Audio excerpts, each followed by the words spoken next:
Good morning students. आज के class में हम लोग स्टडी करने वाले हैं श्वसन की क्रियाविधि। तो बच्चों, श्वसन की क्रियाविधि को हम जानने के लिए एक मॉडल की सहायता से उस क्रियाविधि को समझेंगे। हालांकि मैंने आपको बतलाया है कि श्वसन की क्रिया को हम लोग दो भागों में बांटते हैं।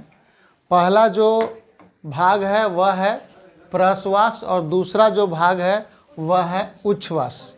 ठीक है, तो प्रश्वास की क्रिया में ऑक्सीजन हमारे शरीर के अंदर प्रवेश करता है और उच्छ्वास की क्रिया में कार्बन डाइऑक्साइड हमारे शरीर से बाहर निकलता है।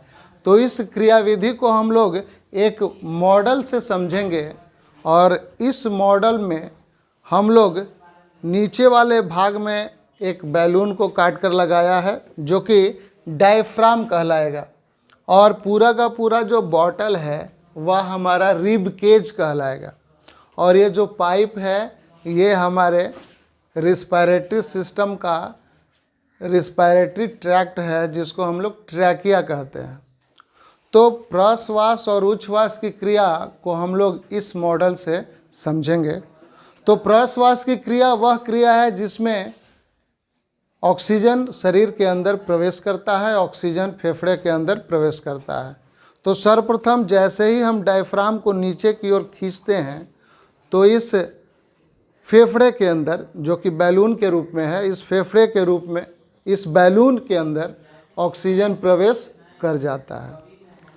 क्यों करता है? जैसे ही हम लोग डायफ्राम को खींचते हैं तो इस रिब केज का जो वॉल्यूम है वो बढ़ जाता है और एयर प्रेशर घट जाता है, और एयर प्रेशर के कम होने के कारण हाई प्रेशर से लो प्रेशर में एयर अंदर प्रवेश करता है और फेफड़ा फूल जाता है। यह क्रिया प्रश्वास कहलाती है।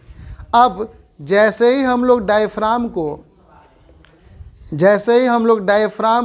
ऊपर की ओर करते हैं, तो जैसे ही हम लोग डायफ्राम को ऊपर की ओर करते हैं तो इसका आयतन जो है, इसका वॉल्यूम जो है वो कम हो जाता है, और जब आयतन कम होगा तो एयर का प्रेशर बढ़ जाएगा।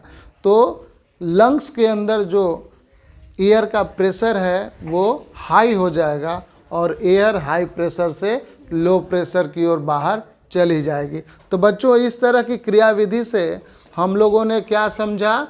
हम लोगों ने श्वसन की क्रियाविधि को समझा कि नहीं? समझा।